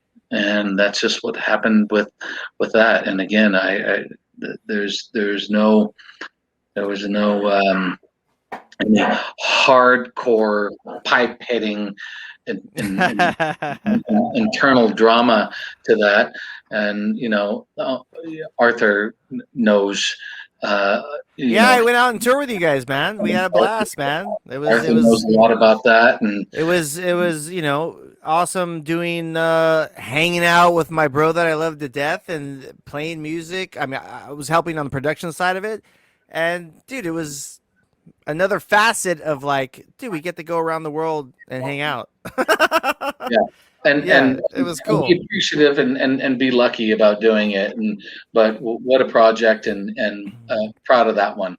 Yeah. So the beautiful record, and I got to see you in Columbus, Ohio, at the El Rosa, where unfortunately Dimebag. Oh my God! Yeah, I got to see Vista Chino there, Tessa and I, and another person on Kyuss World, Joe DiMucci Jr. says, "Awesome that you're having John. Is he listening to any new music these days?" Yeah, that's a good Who question. doesn't? Yeah, I'm always on the hunt. I'm always on the hunt for music. The newest stuff that the newest artist that I've been listening to, it's really, really interesting stuff. It's a guy by the name of 2 Feet. Is it 2 foot? No, it's 2 feet. It's 2 feet, this guy. And he has a song called Go Fuck Yourself. Yeah. Dude, this guy is the shit. He's amazing. 2 feet. Check that out. Song is called Go Fuck Yourself. Go fuck yourself. But when you listen to the record, it's bluesy, it's soulful, but there's a shit ton of bass, and there's really cool beats behind it, and the way he sings the melodic beat when he does, because he plays guitar as well, but he's almost like a DJ. but it's really rad. If you could put a link, I don't know if you can do that, Matt, but it's we can under our podcast. We can put a link to it if you send it to me. Yeah. 2 feet. Yeah, I'll check that out. That's awesome. That Sounds up my style. We always got like, hey, really check this out. It's a really, really cool thing. And it's, again, like you said, Nat, a lot of people think that I get up in the morning and do a bong load and listen to Monster Magnet and blah, blah, blah. And it's not, it couldn't be more than. I listen to Monster Magnet. Absolutely. It's more Motown and Parliament. But yeah, it's all smokes and mirrors. They think they have this visual. They think we like Kyuss lived in caves and they would come out of their cave and plug into the earth. What was the very first thing that I put on this morning? Do you remember? I remember. It was Mozart. That's the very first thing. The majority of the time when I wake up. Michael Jackson to Mozart. Come on. I say, Alexa, put on Mozart, and she plays this list. Dude, it's so calming. There she is. She's Do you have all the other shit turned off so like they're not listening to everything you're saying so they can sell you ads? Be careful. Yeah. So John, Sven Mueller says, without having regular band rehearsals and no tours, how does John keep his voice in shape? He doesn't have to. It's natural. It's a gift. The vocal gods from outer space. So watching this on the YouTube, riff gods from outer space send me my riffs. It's the Jack and Coke. So Brian Perez says, how did he learn to sing the way that he does? Does he have any tips for someone trying to get into singing in his style? Side note, where can we hear this podcast at? I'd absolutely love to check it out. So we're called Riff Killers Podcast. So it's going to be on YouTube, iTunes, Spotify, all that shit. But any tips, John? I mean, I'll tell you this, for like any aspiring musician, this is my personal opinion. Like Matt might have your way, Arthur will have his way, Ian Asbury will have his way. A lot of singers will have their own way of giving advice. Mm-hmm. My advice is, when I started out singing, I wasn't good. There's no doubt in my mind I was not good, and I still question the ability for me to and the guts to really put your heart out there and sing in front of 5 people versus 50,000 people. And it's not an easy task, especially singing some of Unita songs. I push myself like there was no tomorrow with Unita, but I didn't care. I didn't care what I sounded like. I take that back. I cared so much that I honed my craft to the best of my ability, and that's all I could do was just try to hone it. And I started off really bad, but I practiced and I practiced and I practiced, and that's all it is. You know how to get to Carnegie Hall, don't you? Yeah, practice. Come on now. That's absolutely. It. In the words of Brad Pitt and Glorious Bastards, that's how you get to Carnegie Hall. Yep, absolutely, dude. I practice. Absolutely. And John, I know the last thing that I want to get to, because I know you've been very generous with your time this afternoon, and I've listened to some interviews. We had Alfredo Hernandez on here talking about what would you do if there's a potential Kyuss reunion, and then Kyuss World had like this radio show where Josh Homme was on and kind of seemed like, wow, after all the crazy, we're not going to get into the crazy drama amongst business shit, etc. But Josh was saying that, he kind of seemed open to down the road possible Kyuss reunion. Where does John Garcia stand in 2021? The hard questions. As far as a future, like, are we ever going to see a Kyuss reunion, whether it's you, Josh, Brant, Nick, Scott, Alfredo? what's the deal from your perspective? Yeah, I thought about this question when when us three guys decided just to kind of sit down and have a normal conversation about this. Honestly, Matt, I one time me and it was Arthur, myself, and Mike Consino. We were sitting in Arthur's studio, and this lounge set up, and this whole bar set up.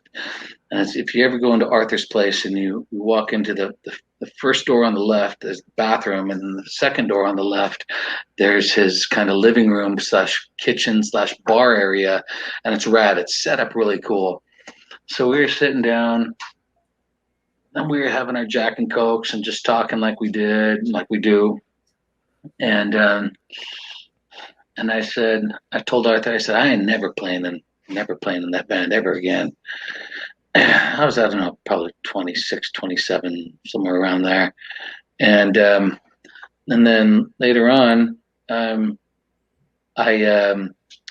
Unita opened up for Queens of the Stone Age in Dallas, Texas, and there was maybe 25 people there in a venue that could have sit maybe capacity of maybe 750, maybe of 1,000 people.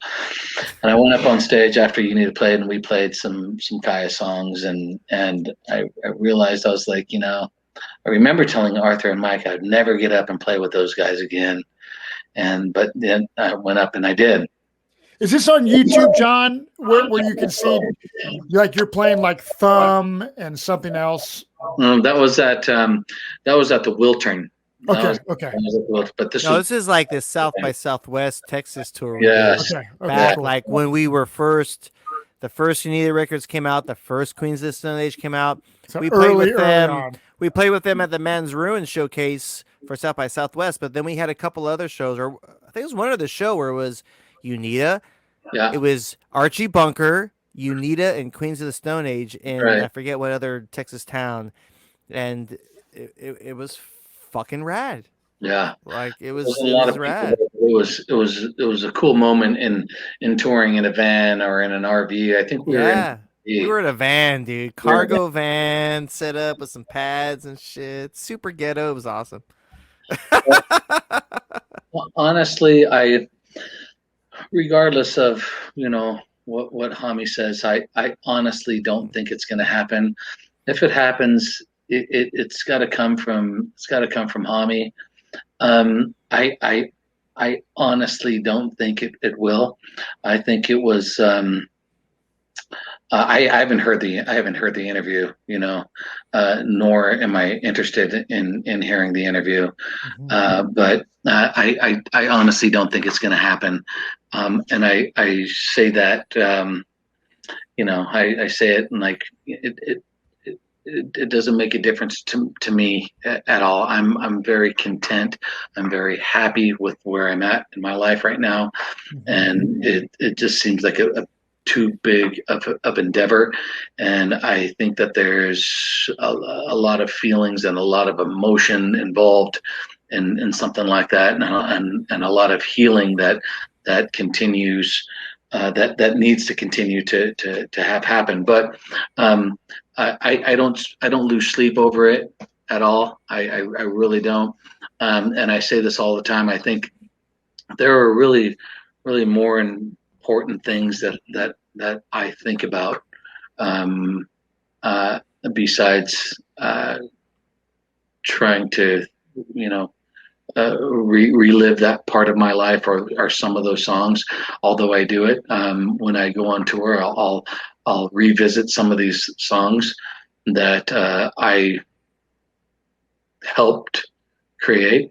But I think that try to keep your eye on the ball, and I say this all the time. What's the ball? The ball is Cannon. The ball is Ryder. The ball is Tessa. The ball is Wendy. It's Marshall. It's Madison. It's Mom. Yeah. These are the things that are what I think about, versus some of this other talk around. You cannot live in the past, John. Like You can't. I'm a huge Mark Lanigan fan. His whole career, I was a Screaming Trees fan, and then his solo shit is some of my favorite shit. I listen to it fucking all the time. And when Mark Lanigan gets interviewed, a lot of things he says is people are like, "Oh, dude, are you going to do something with the fucking trees or, some of your past shit?" And he's like, "Dude, it's hard for me to live in the past. I try not to look too far in the past. I live in the here and now and what I'm doing now. And I'm creating totally different music. I'm not this fucking grunge singer from the 90s. I'm a solo artist that's putting out all kinds of shit that's totally different than I did. I don't want to be the grunge guy. Just like John Garcia has had a career of a bunch of awesome bands from Kyuss, Unida, Hermano, Slo Burn, Vista Chino, etc. And we may see a fucking blues record in the future or another acoustic record. But the moral of the story, with whether it's myself, Artie, John, all you guys out there listening, is it will drive you crazy to try to think about the past and the what if scenario. You have to look forward, continually create, continually be passionate about what you're doing. And a lot of these things are an amazing legacy that when we're fucking dead and gone, that our kids and grandkids can be like, wow, my dad did this or whatnot. So it's a beautiful thing. We're all going to continue to make beautiful music. If it's a music. positive environment, absolutely. If it kind of happens, it's a positive thing, fucking absolutely do it. You know what I mean? It's one of those. And if it's not positive, then that's where you got to cancel the negative energy, man. Yeah. But both. We're not 20 anymore. We got shit to do and lives and this and that. And dude, if something positive out of something that we've created in the past is going to happen again, fucking A. Yeah, I agreed 100%. Now, but I know that this is winding down, but there's something that's been bugging me that I've wanted to ask Matt. Now, because I've known you for so many years, a piece of my heart kind of it was a little bit crushed. My heart was a little bit broken. In regards to a not so recent post, when I saw what happened to your beard, I swear, I almost shed. He did it for love, bro. I almost shed understand. There's no fucking possible way that fucking giant badass dreadlock of a beard snapped. And I heard the story. I was compelled over the story. I was like, what? I wanted to know what happened. So I read it, but now I want to hear directly out of your mouth exactly what happened. From what I understand, you were camping, right? Yeah. So I'll give you so I was on a quest to grow a beard down to the floor. I had a dreadlock beard I had been growing since probably 2011 is when I started dreading it. My friend Nate Wessel, who John, dreaded my beard. So I went and played Survivor, and over the years, my beard got really fucking long. And my brother-in-law invited me October of 2020. He said, hey, there's this big local church called Crossroads. And this pastor dude, Brian, is really fucking cool, dude. It's not some hellfire damnation church. He does a podcast. He does all these men's camp out things. And my brother-in-law said, hey, Matt, I'm going to this camp out deal. And this dude, Brian's going to be speaking and shit like that. And I was like, he's like, do you want to go? And I was like, usually I would say, fuck no. So I was like, yeah, fuck, man. It's a beautiful weekend. I'd love to fucking camp. I haven't done anything since COVID or whatever. So I went there and I camped overnight and shit. And I was drinking beers around the fire and eating fucking food we cooked over the fire. And I usually keep my beard all wrapped up. Well, I had it fucking down and it was on the ground and I didn't realize I was stepping on it. So my foot was on it. And when I went to stand up to go get another beer out of the fucking cooler, I could feel my fucking beard, dude, like stretch out real thin. It didn't totally break off, but I was like, dude, I think my fucking beard How come is fucked. people weren't handing you No. beers? Dude, I don't know. So all I know, Where's your beer roadie, bro? I know. So anyways, I was like, about an hour, we're sitting there talking, and I'm like, about an hour later, I'm like, hey, dude, just so you guys know, like I stepped on my beard like about an hour ago, and I think it's fucking broken off. And they're like, holy fuck, no way. So I literally just like pulled my beard up in the air, and I grabbed the end of it, and I pulled it, and it just fucking fell off. Like a chunk like 2-3 feet long just fell off. So I was like, fuck, man. I came home and I cut my beard to about my waist that night. Did you cry? I didn't cry. I was just like, I was devastated, but I was kind of like, fuck, man. I knew it was kind of getting thin because I was so fucking long. And I would always like tie it up in these like pretzels. And every time I tied it up, it kind of weakened the fucking beard.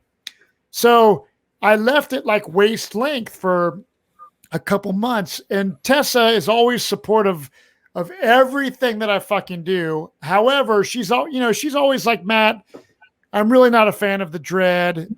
I like a beard. And so I knew she hated it. So I was just at the time, John, I was kind of like over it. I was like, dude, I just lost like 6 years of beard growth. And it's such a hassle having that long of a beard. Yeah. Whether man. I'm working or I'm like plowing Tessa doggy style and the fucking dreadlock beards everywhere. Whoa. Whoa. Whoa. I was like, dude, family show. So she went to get the boys' haircut one day, and I filmed this video. I filmed this video, which you can see if you go back on my Instagram. I filmed this one take. I put my camera on a fucking thing, and I filmed this thing professing my love to Tessa. I cut my beard off. I set it on our kitchen island on the granite countertop. And when Tessa came home from the boys' haircuts, she's like, what? All it was there a little note that says, I love you more than I love my beard. And it was awesome. Sitting there. So she was just like, sorry, it took 12, 20 years. She was in shock. And I tell you what, if I wouldn't have stepped on my beard and broke half of it off, I wouldn't have cut it off. However, I was kind of over it, dude. It's like, I have nothing to fucking prove. Just like you got nothing to prove, John, in your fucking music or Artie. It's like, dude, I prove what I need to fucking prove. Like, I'm a dad and I know what I've done in my life. I don't have to prove that I got the longest fucking beard in the world. So right now my beard is in my music room on a shelf, sitting there lonely. Wow. I've done that. I told you what other podcast we did. I used to have a dread too, where I used to have the skull right here. I remember. And I had this long dread, and like I don't remember what show it was, but I was playing. I'm rocking out. And however, my dread got caught in my strap, and I did some, whatever, and ripped that fucking thing right out of my head. And I didn't feel it. And I remember I looked down, and I see, like, it was only like this long. It had like a skull in the end. I remember. And I'm like, holy shit, I just ripped out my fucking dread. I grabbed it, put it in my pocket, kept playing. Yeah. I'm letting my beard grow again. I'm letting my fucking hair grow because I haven't had a haircut since COVID started. I wasn't planning on letting my hair grow again, but I'm like, by the time live music happens again and I get on stage with fucking Moonbow, I'll have like long hair again. But hey, look at you, man. Some of us I know I can do still that. grow it. But John, first of all, thank you so much. Absolutely. I love you, for coming on our show. I mean, we have a relationship that began in 1997 that continues strong today. Arthur and I have met because of you and are now doing this show, interviewing cool fucking people and just telling cool stories. So I appreciate your time. And I really hope in the future that you cannot give up singing. Like I've told you before, I think it's badass that you do your veterinary shit. But at the end of the day, you are a songwriter. You are a great singer and a great performer, and you have a gift. and I think it's only fair for you to continue to give that gift to the people that love you and are fans of you and fans of your music until the day that you fucking die. You know what I mean? It's like, I think there's a lot more that John Garcia has to offer in music, and I'm excited to see what the future holds. Absolutely. And where can people find you? I mean, I know you're kind of not super Mr. fucking social media. However, if people do want to buy John Garcia merch, any plugs that you have? Because I know there's going to be people listening to this shit. Yeah, well, first off, what a story, man. But I kind of, a piece of my heart kind of fell over the beard part. I was like, no fucking way. I'm like, there's no possible way he's fucking lying. I thought you were fucking joking. I was like, what the fuck? And then I saw the pictures and I was like, fuck, man. I'm just like, that's like when you have something with you for so long, and it's part of you, and that part of you has been, whether it be making igloos, BMXing, doing all the intimate things that you do with your family, all of that is part there. And so it's like a keepsake. It's a keepsake, and you're like, fuck, this is part of me. I've been doing this for so long. I'm going to stick to it. I'm committed to this. And this is who I am. Man, I was like, fuck. It was like, I didn't know how to feel about it. It wasn't like the Bengals losing the Super Bowl or fucking something. It was something different. Because I know you and because I love you. It was like, fuck, man, I can't believe that fucking happened to Matt, son of a bitch. It really kind of it tweaked me a little bit, and I immediately ran. I was like, Wendy, Marshall's or Matt's beard broke. She's like, what happened? What's going on? It was like a thing in the Garcia residence. Hey, it's very cleansing. It's very cleansing, right, Matt? You probably felt good. What happened to his beard? It was like a thing in the house, in the Garcia household, where it was like, oh no. It was like a thing. And we were like, oh my God. So I'm glad I got a chance to hear that firsthand. And yeah, man, it was tragic, but I know how those things happen.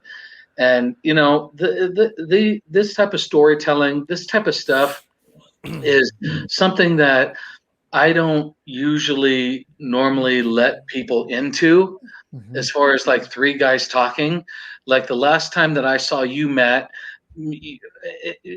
we were at, I think it was the Hampton Inn in some bumfuck Tennessee. Yeah, yep. We were both showing each other how we like to fuck our wives on the concrete. Whoa!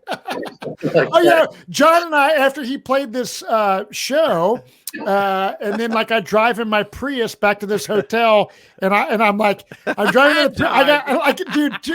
I'm driving my Prius. I got John, and I got Aaron, and I got Nick Oliveri, and I dropped Nick off at the Burger King, and I'm thinking to myself, if only my friends would know that I'm cruising around in my fucking Prius, like for the people that are like, oh, like starstruck by rock stars, like, yeah, I just dropped the bass player of Queens and Kyuss off at the fucking Burger King parking lot because he's just a fucking guy like you or me. I've done that. And John and I are just sitting outside this fucking hotel. We ate at Waffle House. And we were talking about things with Aaron. We had a great fucking meal, and we just had some beers and fucking hung out, man. And it's a beautiful That's what this whole thing. thing's about. That's right. And letting people in on kind of like these personal conversations, and these are the type of conversations that we would be having by ourselves in a bar, or by ourselves in a rehearsal room, or somewhere else, and behind around a fire pit, just rapping out and chilling out and talking about just life and things in general that mean a lot to us, and a lot of small talk, but still things that mean a lot to us. And I appreciate that. It's something that I don't take for granted, and it's something I don't do more of, and I need to I need to do more of this type of stuff. It's revealing, it's healing, and it's just downright fucking fun. And I love you guys because this is just something that I don't go to bars with my friends. I don't do that. I don't go to strip clubs with my friends. This is something that I don't Me do. either. This is something that is the new norm, but I appreciate. And what a cool show. And hats off to you both for bringing some normality, bringing a little bit of joy, bringing a little bit of happiness to some musician or not musician's life of what it's like to go through some of the shit that we go through on a daily basis. We'll continue to go through on a daily basis until the day we die. And I appreciate that. I appreciate you both for having what a rad, cool Riff Killer podcast, and I'm proud to be a part of. Buddy, come on now. Cheers to you guys, man. Cheers, Johnny. Love you, brother. Cheers, everybody. Let's get some tacos soon, man. Arthur, that was fucking awesome. Over 2-hour conversation. A pure, unadulterated, in-depth persona. Human beings talking about human being stuff. And it was cool because John never does shit like this, right? Absolutely not. We've talked to a lot of I don't blame him on our show that a lot of people do a lot of interviews and are kind of in the scene and in the know, but John keeps a low profile, and so this was very special for him to kind of tell his perspective on a lot of stuff, whether it's from COVID-19 or his time in Kyuss, the heartbreak of Unita, your possibility of doing a blues record. I mean, the guy's got a great story. We got it all. We got all the tasty tidbits. Great, personal stuff. Great stories of. And we even had some people from questions from Kyuss World that we read. So we have some questions. We do. We're going to do more of that. Thank you for that. That was good. So please, everybody, like, subscribe, share. Hit the bell. Tell us what you want to see. Share it. Yes, share. Get the word out there. We're doing fun, rad shit. It's just all chill. Dudes talking, having good times, man. Joe Rogan, we're coming for you. Hey? We are. So stay tuned next time for another episode of Riff Killers Podcast. Riff Killers Podcast. Cheers.